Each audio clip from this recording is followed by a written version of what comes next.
Hello students, welcome to my channel. तो कैसे हैं आप लोग? आई होप आप लोग अच्छे ही होंगे। तो चलिए आज शुरू करते हैं हम फिर इम्परेटिव सेंटेंस में नेक्स्ट रूल को। जैसा कि हम क्या पढ़ रहे थे, हम लोग पढ़ रहे थे इम्परेटिव सेंटेंस के बारे में। हम लोग इम्परेटिव सेंटेंस पढ़ रहे थे और इम्परेटिव सेंटेंस में आज हम लोग इसके नेक्स्ट रूल को देखेंगे। ठीक है, तो ध्यान दीजिएगा जो हमारा रूल है वो क्या है।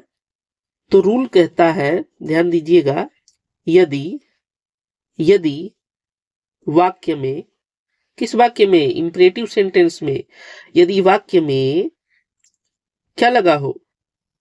वोकेटिव, वोकेटिव, वोकेटिव केस, जिसे हम हिंदी में कहते हैं संबोधन, संबोधन कारक। क्या कहते हैं? संबोधन कारक। ठीक है ना। तो वोकेटिव केस का नाउन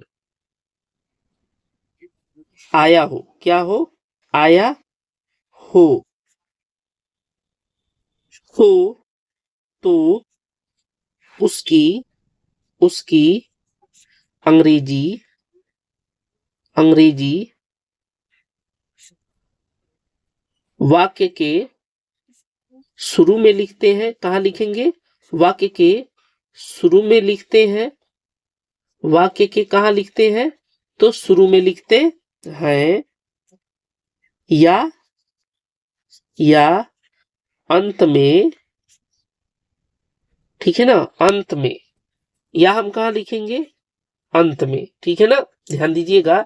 या तो हम वाक्य के शुरू में लिखेंगे या अंत में हम लिखेंगे। लेकिन एक चीज और यहाँ पे समझ जाइएगा, यदि हम शुरू में लिखते हैं तो उसके बाद कामा का प्रयोग करेंगे, और यदि अंत में लिखते हैं तो उससे पहले कामा का प्रयोग करेंगे। अब देखिएगा, आप कहेंगे कि यदि वाक्य में वोकेटिव केस, ठीक है ना, वोकेटिव केस का नाउन आया हो तो उसकी अंग्रेजी वाक्य के शुरू में लिखते हैं या अंत में। अब ध्यान दीजिएगा, यहाँ पे वोकेटिव केस होता क्या है, जिसे हम हिंदी में कहते हैं संबोधन कारक। यानी कि जब हम कोई शब्द, ठीक है ना, बोल के किसी की ओर इशारा करते हैं या उसे हम अपनी तरफ आकर्षित करते हैं। जैसे मान लीजिए आप भीड़ में जा रहे हैं और मैं आपका नाम नहीं जानता हूं और मुझे आपको बुलाना है, तो आप कैसे बुलाएंगे? अगर वो लाल टोपी लगाया है, मान लीजिए वो टोपी लगाया है और रेड कलर का लगाया है, तो आप ऐसे भी कहते हैं ना कि ए लाल टोपी वाले इधर आओ, इधर आओ। तो मान लीजिए जब आप कहेंगे ए लाल टोपी वाले, तो यदि वही केवल लाल टोपी पहना हुआ है तो वो व्यक्ति जान जाएगा कि हाँ मुझे ही बुला रहा है। या हम कहें राजू, ठीक है ना, क्या कहें? राजू। तो सारे भीड़ में किसे हमने क्या किया? संबोधित किया, तो राजू को। तो राजू तुरंत जान जाएगा कि हमें बुलाया जा रहा है। तो देखिएगा, यदि मैं कहूं राजू, ठीक है ना, तो राजू के बाद कामा रहेगा, क्योंकि ये हो गया वोकेटिव केस का नाउन। यहाँ पे ये सब्जेक्ट नहीं है। ठीक है ना, राजू यहाँ आओ। ठीक है, क्या हो जाएगा? राजू यहाँ आओ। अब देखिएगा, सेंटेंस तो वही है, यहाँ आओ। ठीक है ना, इंपरेटिव सेंटेंस, लेकिन यहाँ पे क्या लगा है? राजू।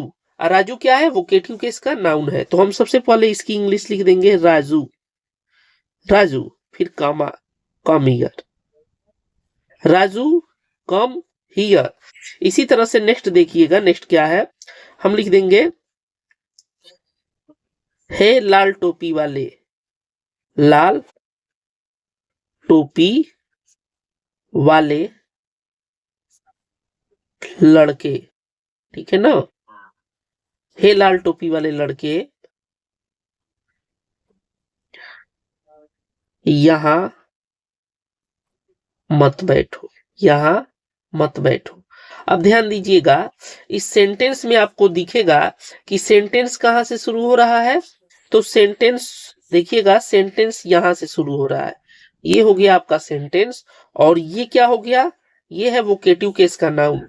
जो शब्द हमने बोला है उस लड़के को अपनी ओर आकर्षित करने के लिए, संबोधित करने के लिए, हे लाल टोपी वाले लड़के, यानी कि ये क्या हो गया? वोकेटिव केस का नाउन हो गया। तो हम इसे कहेंगे ओ, ठीक है ना, ओ बॉय। ध्यान दीजिएगा, ओ बॉय विथ ठीक है ना, वाले की इंग्लिश हो जाएगी with. Oh boy with red cap, क्या हो जाएगा, red cap. Oh boy with red cap, और यहां मत बैठो तो हो जाएगा, हमने आपको पढ़ा रखा है, do not sit here, do not sit here. ठीक है ना, तो वोकेटिव केस का नाउन आप कहीं भी लगा सकते हैं किसी भी सेंटेंस में, लेकिन हम यहीं पे आपको थोड़ा सा पढ़ा दे रहे हैं, ध्यान दीजिएगा।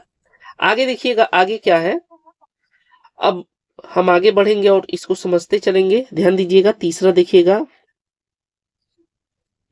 हे टोकरी वाली लड़की, हे टोकरी वाली लड़की, ठीक है ना, ये टोकरी वाली लड़की। आगे क्या रहेगा, मान लीजिए हम लिख देते हैं, यहां यहां से चली जाओ, चली जाओ, यहां से चली जाओ, हे टोकरी वाली लड़की, यहां से चली जाओ। तो देखिएगा यहाँ पे ये टोकरी वाली लड़की, ये क्या है, तो ये वोकेटिव केस है और सेंटेंस यहां से है, यहां से चली जाओ। तो हम ऐसे बोलेंगे, oh girl, oh girl with a basket, with a basket, ठीक है ना, ए लगा देंगे।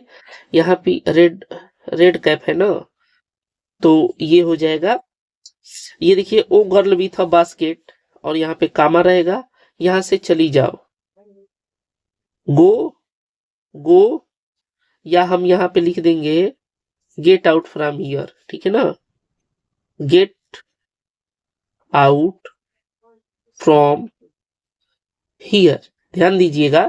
फिर इसी तरह से नेक्स्ट सेंटेंस देखिएगा, नेक्स्ट क्या रहेगा, यदि मैं कहूं कि मोहन मोहन झगड़ा मत करो, झगड़ा मत करो, ठीक है ना, झगड़ा मत करो। तो अब देखिएगा यहाँ पे क्या है, यहाँ पे मोहन हो गया वोकेटिव केस का नाउन, और यहाँ पे हम सबसे पहले उसी को लिख देंगे, मोहन मोहन, फिर कॉमा रहेगा, ठीक है, डू नॉट क्वारेल,